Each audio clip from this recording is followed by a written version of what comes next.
Vilappil model English ലേണിംഗിന്റെ 12ാമത്തെ അധ്യായത്തിന്റെ 1ാം ഭാഗത്തിലേക്ക് ഏവർക്കും സ്വാഗതം.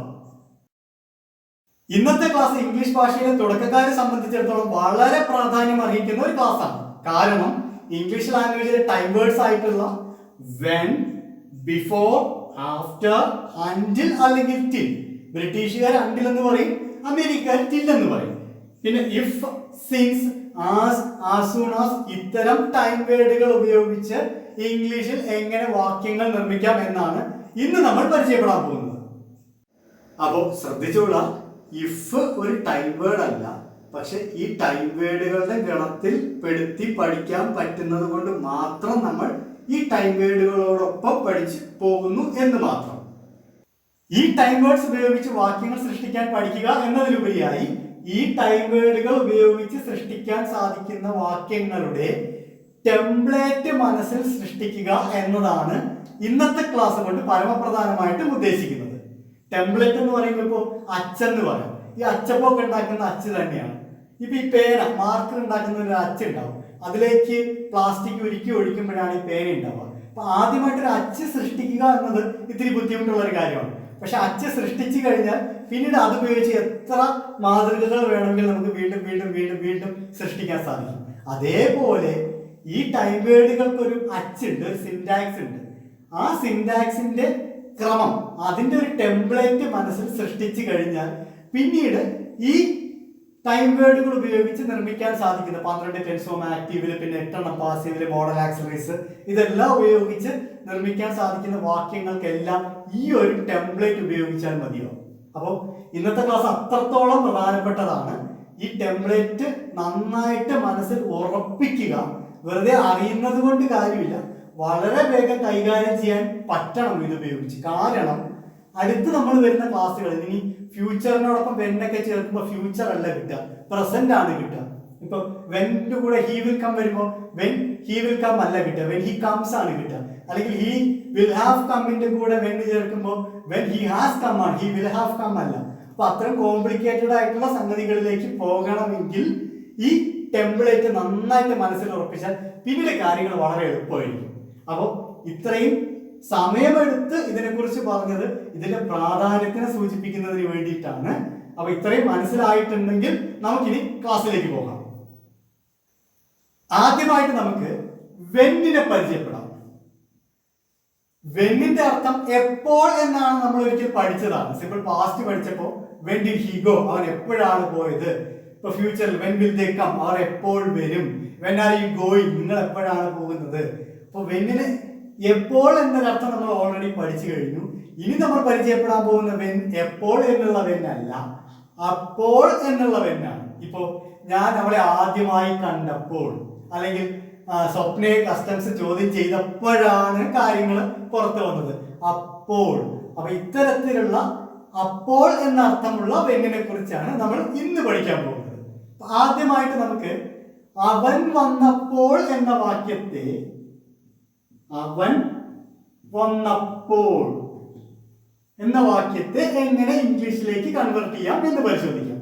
അപ്പോൾ അവൻ വന്നപ്പോൾ എന്നതിൽ 2 കാര്യങ്ങൾ ഒളിച്ചു കിടക്കുന്നുണ്ട്. ഒന്ന്, അതിനെ സ്പ്ലിറ്റ് ചെയ്താൽ അവൻ വന്നു, അവൻ വന്നു, അതിനോടൊപ്പം അപ്പോൾ. അപ്പൊ അവൻ വന്നു പ്ലസ് അപ്പോളാണ് അവൻ വന്നപ്പോൾ ആയത്.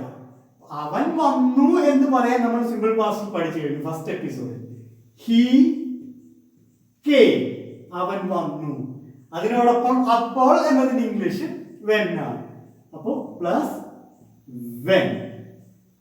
അവൻ വന്നു പ്ലസ് അപ്പോൾ, ഹി കേം പ്ലസ് വെൻ. ശ്രദ്ധിച്ചോളൂ, ഹി കേം വെൻ അല്ല, തെറ്റാണ്.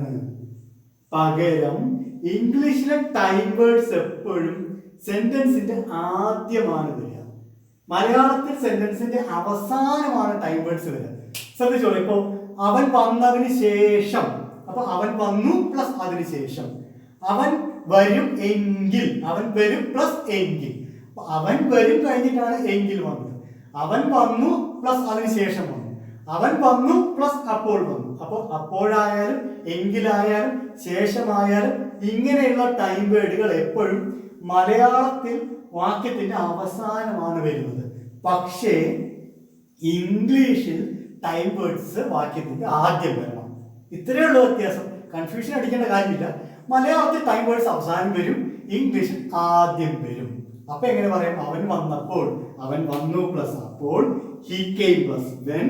അപ്പൊ ചേർത്ത് വെച്ചാൽ when he came, when he came, അവൻ വന്നപ്പോൾ.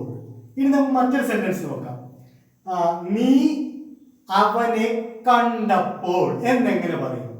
നീ അവനെ കണ്ടപ്പോൾ. അപ്പോ നീ അവനെ കണ്ടു പ്ലസ് അപ്പോഴാണ് നീ അവനെ കണ്ടപ്പോഴായത്. നീ അവനെ കണ്ടു എന്ന് പറയാൻ നമ്മൾ പഠിച്ചു. യു മെറ്റ് ഹിം അല്ലെങ്കിൽ യു സോ ഹിം.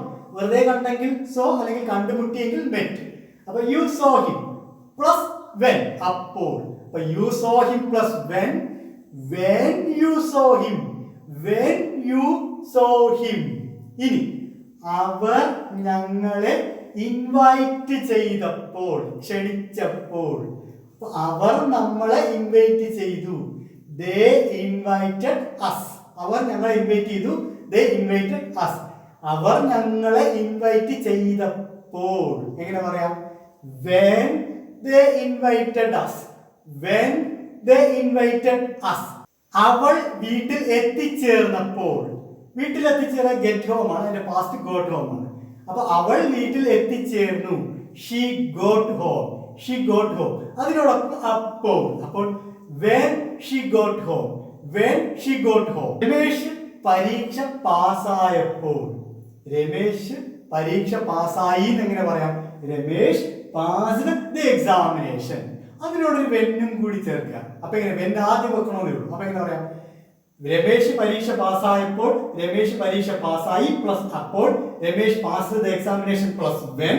അപ്പോൾ when Ramesh passed the examination, when Ramesh passed the examination. മഴ പെയ്തപ്പോൾ, മഴ പെയ്തപ്പോൾ ഞങ്ങൾ ഓടിപ്പോയി. മഴ പെയ്തപ്പോൾ, മഴ പെയ്തു. It rained plus when. അപ്പോൾ when it rained, when it rained. ഞാൻ ഡോർ ഓപ്പൺ ചെയ്തപ്പോൾ, ഞാൻ ഡോർ ഓപ്പൺ ചെയ്തതും പട്ടി ഓടിപ്പോയി. ഞാൻ ഡോർ ഓപ്പൺ ചെയ്തു പ്ലസ് അപ്പോൾ, I opened the door plus when I opened the door, when I opened the door. അവൾ ആ ബട്ടണിൽ പ്രസ് ചെയ്തപ്പോൾ, അവൾ ബട്ടണിൽ പ്രസ് ചെയ്തു. she pressed the button plus when. അപ്പോൾ when she pressed the button, when she pressed the button. അടുത്തത് എന്റെ അച്ഛൻ എന്നെ വിളിച്ചപ്പോൾ. My father called me plus when. അപ്പൊ എങ്ങനെ പറയാം? When my father called me. അടുത്തത് ഞാൻ റെയിൽവേ സ്റ്റേഷനിൽ എത്തിച്ചേർന്നപ്പോൾ, അറൈവ് ചെയ്തപ്പോൾ. I arrived at the railway station plus when. When I arrived at the railway station, when I arrived at the railway station. അപ്പൊ when വെച്ചിട്ട്, അപ്പോൾ എന്നുള്ള വെൻ വെച്ചിട്ട് സെന്റൻസ് മേക്ക് ചെയ്യാൻ വളരെ എളുപ്പമാണ്. വെന്നിനെ എടുത്ത് സെന്റൻസിന്റെ ആദ്യം വെക്കുക, പിന്നെ സെന്റൻസ് പറയാൻ കാര്യം കഴിയും. അപ്പൊ സിമ്പിൾ പാസ്റ്റ് ടെൻസിൽ വെൻ വെച്ചിട്ട് എങ്ങനെയാണ് സെന്റൻസ് മേക്ക് ചെയ്യാൻ നമ്മൾ പഠിച്ചു കഴിഞ്ഞു. വളരെ എളുപ്പമാണ്. ഇനി നമുക്ക് ബിഫോർ ആഫ്റ്ററും പഠിക്കാം. ആദ്യം നമുക്ക് ബിഫോർ നോക്കാം. ഇനി നമുക്ക് ബിഫോറിനെ പരിചയപ്പെടാം. ബിഫോർ എന്ന് പറഞ്ഞാൽ മുൻപ്, മുന്നേ എന്നുള്ള അർത്ഥം. അപ്പൊ ഞാൻ അവനെ കണ്ടതിന് മുമ്പ് അല്ലെങ്കിൽ കാണുന്നതിന് മുമ്പ്. ഞാൻ അവനെ കണ്ടു പ്ലസ് അതിന് മുമ്പ്. ഞാൻ അവനെ കണ്ടതിന് മുൻപ്.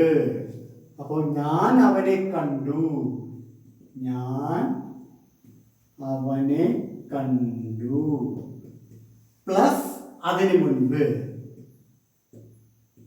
മുൻപ്. ഞാൻ അവനെ കണ്ടതിന് മുൻപ്, ഞാൻ അവനെ കണ്ടു പ്ലസ് മുൻപ്. ഞാൻ അവനെ കണ്ടു എന്ന് പറയാൻ നമ്മൾ പഠിച്ചു കഴിഞ്ഞു. എങ്ങനെ പറയാം? ഐ മെറ്റ് ഹിം അല്ലെങ്കിൽ I saw him. I met him. ഞാൻ അവനെ കണ്ടു, ഐ മെറ്റ് ഹിം. അതിനു മുൻപ് പ്ലസ് ബിഫോർ. അപ്പൊ എങ്ങനെ പറയാം? ഐ മെറ്റ് ഹിം ബിഫോർ എന്ന് പറയാൻ പാടില്ല. പകരം ബിഫോർ ഐ മെറ്റ് ഹിം എന്ന് പറയും. അപ്പൊ ഞാൻ അവനെ കണ്ടതിന് മുമ്പ്, before I met him. Before I met him. അവൾ എന്നെ ഫോൺ ചെയ്തതിന് മുൻപ്. അവൾ എന്നെ ഫോൺ ചെയ്തു പ്ലസ് അതിന് മുമ്പ്. അവൾ എന്നെ ഫോൺ ചെയ്തു പ്ലസ് അതിന് മുമ്പ്. She phoned me plus before. അപ്പൊ എങ്ങനെ പറയാം? Before she phoned me. Before she phoned me. അടുത്തത്, അവർ ഇവിടെ വരുന്നതിന് മുൻപ് അല്ലെങ്കിൽ വന്നതിന് മുൻപ്. അവർ ഇവിടെ വന്നു പ്ലസ് അതിന് മുമ്പ്. They came here plus before. അപ്പൊ എങ്ങനെ പറയാം? Before they came here. Before they came here. അടുത്തത്, അവൾ ഈ ന്യൂസ് കേട്ടതിന് മുൻപ്. അവൾ ഈ ന്യൂസ് കേട്ടു. She heard this news plus അതിന് മുമ്പ് before. Before she heard this news. Before she heard this news. അടുത്തത്, രമേശ് പരീക്ഷ പാസ്സായതിന് മുൻപ്. നമ്മൾ പറഞ്ഞതാണ് Ramesh passed the examination plus before. അപ്പോൾ before Ramesh passed the examination. Before Ramesh passed the examination. ഇനി നമുക്ക് ബിഫോറിന്റെ സ്ഥാനത്ത് ആഫ്റ്റർ, ശേഷം വന്നാൽ എന്ത് സംഭവിക്കും എന്ന് പരിശോധിക്കാം. ആഫ്റ്റർ, ശേഷം. അവൾ എന്നെ കണ്ടതിനു ശേഷം. അപ്പോൾ അവൾ എന്നെ കണ്ടതിനു ശേഷം. അവൾ എന്നെ കണ്ടു പ്ലസ് ശേഷം. അവൾ എന്നെ കണ്ടു പ്ലസ് അതിന് ശേഷം. അവൾ എന്നെ കണ്ടു എന്ന് പറയാൻ ഷീ മെറ്റ് മീ അല്ലെങ്കിൽ സോ മീ പ്ലസ് ആഫ്റ്റർ. അപ്പൊ എങ്ങനെ പറയാം?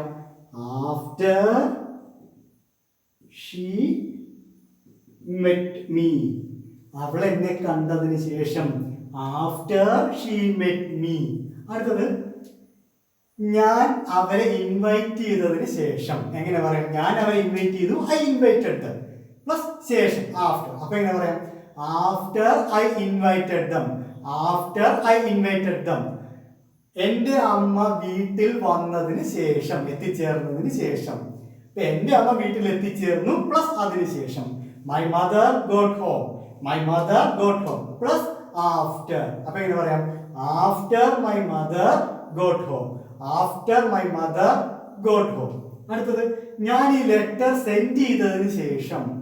സെൻഡ് ആണ് ലെറ്റർ സെൻഡ് ചെയ്യുക. അപ്പൊ പാസ്റ്റ് സെൻഡ്. അപ്പോൾ ഞാൻ ലെറ്റർ സെൻഡ് ചെയ്തു.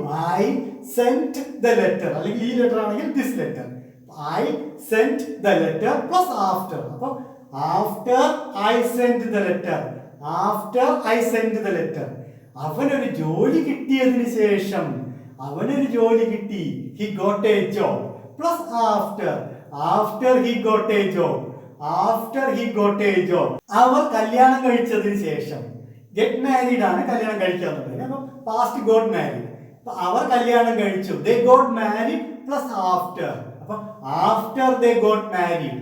After they got married. ഇനി ഞാൻ ബ്രേക്ക്ഫാസ്റ്റ് കഴിച്ചതിന്. ഹാവ് കഴിക്കുക, ഹാഡ് കഴിച്ചു. ഈറ്റ് എന്നൊരു വാക്കുണ്ട്, നമുക്ക് തൽക്കാലം ഹാഡ് ഉപയോഗിക്കാം. അപ്പൊ ഞാൻ ബ്രേക്ക്ഫാസ്റ്റ് കഴിച്ചതിന് ശേഷം. After I had breakfast. After I had breakfast. അപ്പൊ നമ്മൾ വെൻ പഠിച്ചു. വെൻ എന്ന് പറയുമ്പോൾ അപ്പോൾ. അടുത്ത ബിഫോർ പഠിച്ചു, മുന്നേ. ആഫ്റ്റർ, ശേഷം. ഇനി നമുക്ക് ഇഫ് പഠിക്കാം. ഇഫ് വളരെ കൺഫ്യൂഷൻ ഉണ്ടാക്കുന്ന ഒരു സംഗതിയാണ്. എന്നാൽ നമുക്ക് അത് ആദ്യം പഠിച്ചിട്ട് പിന്നെ വളരെ എളുപ്പമുള്ള സെൻസിൽ അണ്ടിലൊക്കെ പോവാം. അപ്പൊ ആദ്യം ഇഫ്. ഇനി നമുക്ക് ഇഫിനെ പരിചയപ്പെടാം. ആകെ 2 അക്ഷരമേ ഉള്ളൂ. പക്ഷെ ഏത് പരീക്ഷയ്ക്ക് പോയാലും നമ്മളെ തെറ്റിക്കുന്ന ഒരു സംഭവമാണ് ഇഫ്. അത്രയ്ക്കൊരു ഭയങ്കരനായിട്ടാണ് പലരും ഇഫിനെ കണ്ടുവച്ചിരിക്കുന്നത്. പക്ഷെ പുള്ളിക്കാരൻ വളരെ പാവമാണ്.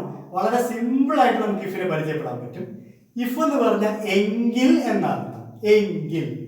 ഇപ്പൊ അവരൊന്ന് വന്നിരുന്നെങ്കിൽ, ഇപ്പൊ എൻ്റെ ഇഷ്ടം പോലെ കാശുണ്ടായിരുന്നെങ്കിൽ, ഇപ്പൊ അവനും തന്നെ ഫോൺ ചെയ്തിരുന്നെങ്കിൽ, ഈ കൊറോണയൊക്കെ ഒന്ന് മാറിയിരുന്നെങ്കിൽ. നമ്മൾ എങ്കിൽ എന്ന് പറയാത്ത ദിവസങ്ങൾ ഉണ്ടാവില്ല. അപ്പോൾ ഇഫിന്റെ അർത്ഥം എങ്കിൽ എന്നാണ്. ഇവിടെ ഒരു പ്രശ്നമുണ്ട്. ഇഫ് സിമ്പിൾ പാസ്റ്റ് ടെൻസിനോടൊപ്പം ഉപയോഗിക്കുമ്പോൾ അത് കഴിഞ്ഞ കാര്യമല്ല, വരാൻ പോകുന്ന കാര്യമാണ്. ശ്രദ്ധിച്ചോളുക. ഇഫ് സിമ്പിൾ പാസ്റ്റ് ടെൻസിനോടൊപ്പം ഉപയോഗിക്കുമ്പോൾ അത് കഴിഞ്ഞ കാര്യമല്ല. സിമ്പിൾ പാസ്റ്റ് ടെൻസ് കഴിഞ്ഞ കാര്യം പറയാനാണ് ഉപയോഗിക്കുന്നത്. പക്ഷെ ഇഫിനോടൊപ്പം സിമ്പിൾ പാസ്റ്റ് ടെൻസ് വന്നാൽ അത് കഴിഞ്ഞ കാര്യം അല്ല, പകരം വരാൻ പോകുന്ന കാര്യമാണ്. പക്ഷേ ആ കാര്യം നടക്കില്ല എന്ന് നമുക്ക് ഉറപ്പുണ്ട്. വെറുതെ ഇമാജിൻ ചെയ്ത് പറയാം, എങ്കിൽ എന്നുള്ള അർത്ഥത്തിൽ ഇഫും സിമ്പിൾ പാസ്റ്റ് ഉപയോഗിക്കാം. ഇപ്പൊ ഞാൻ പരീക്ഷ പാസ്സാകില്ല എന്നുള്ള കാര്യം എനിക്ക് ഉറപ്പിച്ചു എന്ന് കരുതുക. ഞാൻ പരീക്ഷ എഴുതാൻ പോയില്ല, അല്ലെങ്കിൽ പോയി ഒരെണ്ണം പോലും എഴുതാൻ പറ്റില്ല, വെറുതെ ക്വസ്റ്റ്യൻ നമ്പർ മാത്രം ഇട്ടിട്ട് വന്നു. അപ്പൊ കേരളത്തിലെ സ്ഥിതിയാണെങ്കിൽ സാധാരണ ക്വസ്റ്റ്യൻ നമ്പർ ഇട്ടാൽ പാസ്സാകാറുണ്ട് SSLC ഒക്കെ. നമ്മൾ അങ്ങനെയല്ല, കുറച്ചുകൂടെ വലിയ പരീക്ഷയാണെന്ന് കരുതുക. അപ്പോൾ നമ്മൾ ക്വസ്റ്റ്യൻ നമ്പർ മാത്രം ഇട്ടിട്ട് വന്നു. അപ്പോൾ നമുക്ക് ഉറപ്പുണ്ട് പരീക്ഷ പാസ്സാകില്ല. എന്നിട്ട് നമ്മളിങ്ങനെ ആലോചിക്കുകയാണ്, ഞാൻ പരീക്ഷ പാസ്സായെങ്കിൽ എന്ത് നന്നായേനെ. അപ്പോൾ ഇഫിനോടൊപ്പം സിമ്പിൾ പാസ്റ്റ് ഉപയോഗിക്കണം. ഒരിക്കലും നടക്കില്ല എന്ന് നമുക്ക് ഉറപ്പുള്ള, സങ്കല്പിക്കാൻ മാത്രം പറ്റുന്ന കാര്യങ്ങൾ പറയാൻ ഇഫിനോടൊപ്പം സിമ്പിൾ പാസ്റ്റ് ഉപയോഗിക്കാം. അപ്പൊ എങ്ങനെ പറയാം? If I passed the exam അല്ലെങ്കിൽ examination. If I passed the exam, അതിന്റെ അർത്ഥം ഞാൻ പരീക്ഷ പാസ്സായെങ്കിൽ എന്ന് വെറുതെ സങ്കല്പിക്കുകയാണ്. ഞാൻ പരീക്ഷ പാസ്സാകില്ല. ഇനി അവരിപ്പോ അമേരിക്കയിലാണെന്ന് കരുതുക, അവര് നാളെ വരില്ല എന്ന് നമുക്ക് ഉറപ്പുണ്ട്, അല്ലെങ്കിൽ അവര് ഒരു അരമണിക്കൂർ കഴിഞ്ഞ് അവർ വരില്ല എന്ന് നമുക്ക് ഉറപ്പുണ്ട്. നമ്മളിങ്ങനെ വെറുതെ സങ്കല്പിക്കുകയാണ്, അവർ അരമണിക്കൂർ കഴിഞ്ഞ് വന്നെങ്കിൽ, അല്ലെങ്കിൽ അവർ നാളെ വന്നെങ്കിൽ, നമുക്ക് ഉറപ്പുണ്ട് അവർ വരില്ല എന്നുള്ള കാര്യം. എനിക്ക് എങ്ങനെ പറയാം? If they came tomorrow. അപ്പൊ പലപ്പോഴും നമുക്ക് പ്രശ്നം ഉണ്ടാവുന്ന സംഗതിയാണ്, കെയിം എന്നുള്ളത് പാസ്റ്റ് ആണ്, പക്ഷെ ടുമാറോ എന്നുള്ളത് ഫ്യൂച്ചർ ആണ്. ഇത് തമ്മിൽ എങ്ങനെ ചേരും? നാടൻ ഭാഷ പറഞ്ഞ ഒരുമാതിരി അലുവയും പത്തിക്കറി പോലത്തെ ഒരു ചേർച്ചയാണ്. ഇതൊരിക്കലും ചേരില്ലല്ലോ എന്ന് ചിന്തിക്കുന്നവരുണ്ട്. സംഗതി ഇത്രയേ ഉള്ളൂ, നടക്കാൻ പോകുന്ന കാര്യമാണ്, പക്ഷെ നടക്കില്ല എന്ന് നമുക്ക് ഉറപ്പുണ്ട്. സങ്കല്പിച്ചാൽ സിമ്പിൾ പാസ്റ്റിനോടൊപ്പം ഇഫ് വരണം, അപ്പോൾ അത് ഫ്യൂച്ചർ ആയി കിട്ടും. അപ്പൊ ഇത് ഒരിക്കലും പാസ്റ്റ് അല്ല, ഇത് ഫ്യൂച്ചർ ആണ്. ഇത് പാസ്റ്റ് അല്ല, ഫ്യൂച്ചർ ആണ്. ശ്രദ്ധിച്ചോളാം.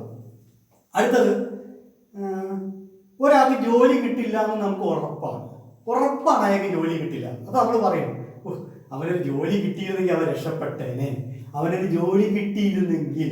അപ്പൊ വെറുതെ സങ്കല്പിച്ച് പറയാണ്, ഉറപ്പാണ് ജോലി കിട്ടില്ല എന്ന്. അപ്പൊ എങ്ങനെ പറയാം? ഇഫ് ഹി കിട്ടി എന്നുള്ള പാസ്റ്റ് ഉപയോഗിക്കണം. If he got a job, if he got a job, അവന് ജോലി കിട്ടിയിരുന്നെങ്കിൽ. നടക്കില്ല എന്ന് ഉറപ്പാണ്. നടക്കുന്ന ഉറപ്പുണ്ടെങ്കിൽ, ഒരു പൊടിക്കെങ്കിലും സാധ്യതയുണ്ടെങ്കിൽ ഇത് പറയാൻ പറ്റത്തില്ല. ഇത് നടക്കില്ല എന്ന് 100%, 150% ഉറപ്പുള്ള കാര്യം വെറുതെ സങ്കല്പിച്ച് രസത്തിൽ പറയാമാണ് ഇഫിനോടൊപ്പം സിമ്പിൾ പാസ്റ്റ് ഉപയോഗിക്കുന്നത്. ഒരു സുഖത്തിന് പറയുകയാണ്, അല്ലെങ്കിൽ ഇപ്പോൾ നമ്മൾ രണ്ടുപേരും പിണങ്ങിയിരിക്കുകയാണെന്ന് വിചാരിക്കുക. ഇപ്പോൾ ഒരാൾ അവള് എന്നെ വിളിക്കില്ല എന്ന് ഉറപ്പാണ് എനിക്ക്, എന്നാൽ ഞാൻ ചുമ്മാ സങ്കല്പിക്കുകയാണ്, അവളെ എന്നെ വിളിച്ചെങ്കിൽ എങ്ങനെ പറയാം? If she phoned me, if she phoned me. ഇനി നല്ല വെളിച്ചമുള്ളൊരു അന്തരീക്ഷം, മഴ പെയ്യില്ല എന്ന് ഉറപ്പുണ്ട്. നമ്മൾ അന്തരീക്ഷമാണ്, ചില സമയത്ത് നമ്മൾ എത്ര ഉറപ്പുണ്ടെങ്കിൽ മഴ പെയ്തു പോകും. എന്നാലും നമുക്ക് മഴ പെയ്യില്ല എന്ന് 100% ഉറപ്പാണ്. അങ്ങനത്തെ ഒരു കണ്ടീഷനിൽ പറയാണ്, ചൂടെടുത്തു മഴയൊന്ന് പെയ്തിരുന്നെങ്കിൽ, നമുക്ക് ഉറപ്പാണ് മഴ പെയ്യില്ല. അപ്പൊ എങ്ങനെ പറയാം? If it rained, if it rained, മഴയൊന്ന് പെയ്തിരുന്നെങ്കിൽ. ഇനി നമ്മുടെ വീടിന്റെ തൊട്ട അയൽപക്കത്ത് വലിയൊരാളാണ് താമസിക്കുന്നത് വിചാരിക്കുക. പുള്ളിക്കാരന്റെ കല്യാണത്തിന് ഭയങ്കര സദ്യയൊക്കെ ഉള്ളത്. അപ്പൊ നമ്മൾ പുള്ളിക്കാരനായിട്ട് ഇത്തിരി ഉടക്കിലാണ്. പുള്ളി നമ്മളെ വിളിക്കില്ല എന്നാണ് നമ്മളുടെ ഒരു ധാരണ. അപ്പൊ നമ്മൾ പറയും, പുള്ളി നമ്മളെ ഒന്ന് ഇൻവൈറ്റ് ചെയ്തിരുന്നെങ്കിൽ കല്യാണത്തിലൊക്കെ ഒന്ന് പോയി അടിച്ചു പൊളിക്കാമായിരുന്നു. പക്ഷെ നമുക്ക് ഉറപ്പുണ്ട് നമ്മൾ പുള്ളിയായിട്ട് ശത്രുതയിലാണ്, പുള്ളി നമ്മളെ ഇൻവൈറ്റ് ചെയ്യില്ല. അപ്പൊ നമ്മളിങ്ങനെ സങ്കല്പിക്കുകയാണ്, പുള്ളി ഒന്ന് ഇൻവൈറ്റ് ചെയ്തിരുന്നെങ്കിൽ നമ്മളെ. അപ്പൊ എങ്ങനെ പറയാം? If he invited us, if he invited us, അദ്ദേഹം നമ്മളെ ഒന്ന് വിളിച്ചെങ്കിൽ. അപ്പൊ ശ്രദ്ധിച്ചോളാ, വെൻ, ബിഫോർ, ആഫ്റ്റർ ഒക്കെ പോലെയല്ല ഇഫ്. ഇഫിനോടൊപ്പം സിമ്പിൾ പാസ്റ്റ് ടെൻസ് വന്നാൽ അതിന്റെ അർത്ഥം ഫ്യൂച്ചർ ആണ്, പക്ഷെ നടക്കത്തില്ല. വെറുതെ സുഖത്തിന് വെറുതെ സങ്കല്പിക്കാനുള്ള സംഗതിയാണ് ഇഫ്. അപ്പൊ ഇഫിനെ കുറിച്ചിട്ടുള്ള തെറ്റിദ്ധാരണയൊക്കെ നിങ്ങൾക്ക് ഉണ്ടെങ്കിൽ അത് മാറിയിട്ടുണ്ടാവും. ഇഫ് വളരെ സിമ്പിൾ ആയിട്ടുള്ള സാധനമാണ്. ഇനി ഇഫുമായിട്ട് ബന്ധപ്പെട്ട 2 കാര്യങ്ങളും കൂടി വരുന്ന ക്ലാസ്സുകളിൽ നമ്മൾ പഠിക്കും. ഇനി നമുക്ക് അടുത്തത് പോകുന്നത് അൻഡിൽ അല്ലെങ്കിൽ ടില്ലിലേക്കാണ്. അപ്പൊ നമുക്ക് അതിനെ പരിചയപ്പെടാം. അടുത്ത നമുക്ക് അൻഡിൽ അല്ലെങ്കിൽ ടില്ലിനെ പരിചയപ്പെടാം. അൻഡിലും ടില്ലും കാഴ്ചയിൽ മാത്രമേ വ്യത്യാസമുള്ളൂ, അർത്ഥം ഒന്ന് തന്നെയാണ്, വരെ എന്നാണ്. അമേരിക്കൻ സായിപ്പ് ടിൽ എന്ന് പറയും, ബ്രിട്ടീഷ് സായിപ്പ് അല്ലെങ്കിൽ മദാമ അൻഡിൽ എന്ന് പറയും. ഇപ്പൊ ബ്രിട്ടീഷുകാർ അൻഡിൽ എന്ന് പറയും, അമേരിക്കക്കാർ ടിൽ എന്ന് പറയും. ഇത് മാത്രമേ ഉള്ളൂ ഇവ തമ്മിലുള്ള വ്യത്യാസം. അപ്പൊ ടിൽ എന്ന് പറഞ്ഞാലും അൻഡിൽ എന്ന് പറഞ്ഞാലും അർത്ഥം വരെ, അതുവരെ, ഇതുവരെ എന്നുള്ള അർത്ഥം, അതുവരെ. അപ്പോ അവൾ ഇവിടെ വന്നത് വരെ, അവര് വരുന്നത് വരെ ഞങ്ങൾ വെയിറ്റ് ചെയ്തു എന്നൊക്കെ പറയും. അതുമാതിരി അവൾ ഇവിടെ വന്നത് വരെ എങ്ങനെ പറയാം? until she came. until she came. അവൾ ഇവിടെ വന്നു പ്ലസ് അതുവരെ. അപ്പൊ until ആദ്യം വരണം. അപ്പൊ until she came. നമ്മള് ബിഫോറും ആഫ്റ്ററും വെന്നും മലയാളത്തിൽ എഴുതി പറഞ്ഞു പോയത് കൊണ്ടാണ് ഈ ഭാഗം മലയാളത്തിൽ എഴുതാതെ പോകുന്നത്. ശ്രദ്ധിച്ചോളാം, ഈ അൻഡിലും ടില്ലൊക്കെ മലയാളത്തിൽ അവസാനമാണ് വരിക. ഇപ്പൊ അവൾ വന്നത് വരെ, വരെ മലയാളത്തിൽ അവസാനമാണ്. അവൾ വന്നു പ്ലസ് വരെ. പക്ഷെ ഇംഗ്ലീഷിൽ അൻഡിൽ ആദ്യം വരും. Until she came, until she came. ഞാൻ പരീക്ഷ പാസ്സായത് വരെ എങ്ങനെ പറയാം? ഞാൻ പരീക്ഷ പാസ്സായി, ഐ പാസ്ഡ് ദ എക്സാം അല്ലെങ്കിൽ എക്സാമിനേഷൻ. അതുവരെ. അപ്പൊ ടിൽ വരെ ആദ്യം വരും. അപ്പൊ എങ്ങനെ പറയാം? until അല്ലെങ്കിൽ till I passed the exam. till I passed the exam. അടുത്തത് മഴ തോരുന്നത് വരെ ഞാൻ ബസ് സ്റ്റോപ്പിൽ തന്നെ നിന്നു. മഴ തോരുന്നത് വരെ എങ്ങനെ പറയാം? until it stopped raining. until it stopped raining. മഴ തോരുന്നത് വരെ, മഴ തോരുന്നത് വരെ. അടുത്തത് അവൾ എന്നെ ഫോൺ ചെയ്തത് വരെ, ചെയ്യുന്നത് വരെ. until she phoned me. until she phoned me. അവനൊരു ജോലി കിട്ടുന്നത് വരെ. അവൻ എൻ്റെ വീട്ടിലാണ് താമസിച്ചത്. അപ്പൊ അവനൊരു ജോലി കിട്ടിയത് വരെ, കിട്ടുന്നത് വരെ. until അല്ലെങ്കിൽ till he got a job. until he got a job അല്ലെങ്കിൽ till he got a job. അടുത്തത് അവൾ എന്നെ ഫോൺ ചെയ്തത് വരെ, അവൾ എന്നെ ഫോൺ ചെയ്യുന്നത് വരെ. അപ്പൊ അവൾ എന്നെ ഫോൺ ചെയ്തു, she phoned me plus until അല്ലെങ്കിൽ ടിൽ. അപ്പൊ അൻഡിൽ അല്ലെങ്കിൽ till she phoned me, until she phoned me അല്ലെങ്കിൽ ടിൽ ഷി ഫോൺഡ് മീ. അപ്പൊ അൻഡിൽ അല്ലെങ്കിൽ ടില്ലിന്റെ അർത്ഥം അതുവരെ. അപ്പൊ അൻഡിൽ പഠിച്ച സ്ഥിതിക്ക് നമുക്കിനി ഏറ്റവും പ്രധാനപ്പെട്ട മറ്റൊരു സംഗതി ഉണ്ട്, സിൻസ്. അതിലേക്ക് പോകാം. അടുത്ത നമുക്ക് സിൻസിനെ പരിചയപ്പെടാം. സിൻസ് എന്ന് പറഞ്ഞാൽ അപ്പോൾ മുതൽ ഈ നിമിഷം വരെ എന്നാണ് അർത്ഥം. സിൻസും ഫ്രമും തമ്മിൽ ആൾക്കാർ തെറ്റിദ്ധരിക്കാറുണ്ട്. ഫ്രമിന്റെ അർത്ഥം മുതൽ എന്നാണ്, സിൻസിന്റെ അർത്ഥം മുതൽ എന്ന് തന്നെയാണ്. പക്ഷെ ഒരു വ്യത്യാസമുണ്ട്. ഫ്രം എന്ന് പറഞ്ഞാൽ മുതൽ എന്നുള്ളൊരു അർത്ഥമേ ഉള്ളൂ. ഫ്രം മുതൽ. ഇപ്പൊ 1998 മുതൽ, ഫ്രം 1998 എന്നും പറയാം, സിൻസ് 1998 എന്നും പറയാം. പക്ഷെ വ്യത്യാസമുള്ളത്, സിൻസ് എന്ന് പറഞ്ഞാൽ അന്ന് മുതൽ ഇപ്പോ വരെ എന്നൊരർത്ഥമുണ്ട്. ഫ്രം എന്ന് പറഞ്ഞാൽ അങ്ങനെ ഒരു അർത്ഥമില്ല. ഇപ്പൊ 98 മുതൽ 2000 വരെ, ഫ്രം 1998 to 2000 കാര്യം കഴിഞ്ഞു. പക്ഷെ സിൻസ് 1998 എന്ന് പറഞ്ഞാൽ ആ വർഷം മുതൽ ഈ പറയുന്ന നിമിഷം വരെ എന്നൊരർത്ഥമുണ്ട്. അപ്പൊ സിൻസിന്റെ അർത്ഥം വെറുതെ മുതൽ എന്നല്ല, അന്ന് മുതൽ ഈ നിമിഷം വരെ, അന്ന് മുതൽ ഈ നിമിഷം വരെ. ഇതിനെ കുറിച്ച് നമ്മൾ പിന്നീട് വിശദമായിട്ട് പഠിക്കും. ഇപ്പൊ നമുക്ക് സിൻസുമായിട്ട് ബന്ധപ്പെട്ട് സെന്റൻസ് നിർമ്മിക്കാൻ നോക്കാം. അപ്പോൾ അവനൊരു ജോലി കിട്ടിയത് മുതൽ, അവന് ഒരു ജോലി കിട്ടിയത് മുതൽ. അപ്പൊ അവന് ഒരു ജോലി കിട്ടി പ്ലസ് അത് മുതൽ. അവന് ഒരു ജോലി കിട്ടി പ്ലസ് അത് മുതൽ. അപ്പൊ അവനൊരു ജോലി കിട്ടി എന്ന് എങ്ങനെ സിമ്പിൾ പാസീവ് പറയാം? എളുപ്പമാണ്. He got a job, he got a job plus അത് മുതൽ ഇതുവരെ എന്നുള്ള അർത്ഥം ഭയങ്കര സിൻസ് വരും. അപ്പൊ എങ്ങനെ വരും? സിൻസ്. അവനൊരു ജോലി കിട്ടിയത് മുതൽ, since he got a job, since he got a job. അപ്പോൾ സിൻസ് ആദ്യം വരണം, വെന്നും ബിഫോർ ആഫ്റ്റർ ഇഫിലൊക്കെ നമ്മൾ ചേർത്തതുപോലെ തന്നെ സിൻസ് സെന്റൻസിന്റെ ആദ്യമാണ് വരേണ്ടത്. മലയാളത്തിൽ അവസാനമാണ്, അവനൊരു ജോലി കിട്ടിയത് മുതൽ സെന്റൻസിന്റെ അവസാനമാണ് നിൽക്കുക. പക്ഷെ ഇംഗ്ലീഷിൽ എപ്പോഴും സിൻസ് ആദ്യം വന്ന് നിൽക്കണം.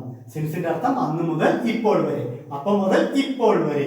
അടുത്തത് അവൾ എന്നെ ഫോൺ ചെയ്തപ്പം മുതൽ, അവൾ എന്നെ ഫോൺ ചെയ്തപ്പം മുതൽ ഞാൻ അവളെ കാത്തിരിക്കണം, ഇപ്പൊ വരും എന്ന് പറഞ്ഞിട്ട് ഇതുവരെ എത്തിയില്ല. അപ്പൊ അവൾ എന്നെ ഫോൺ ചെയ്തത് മുതൽ, since she phoned me, since she phoned me.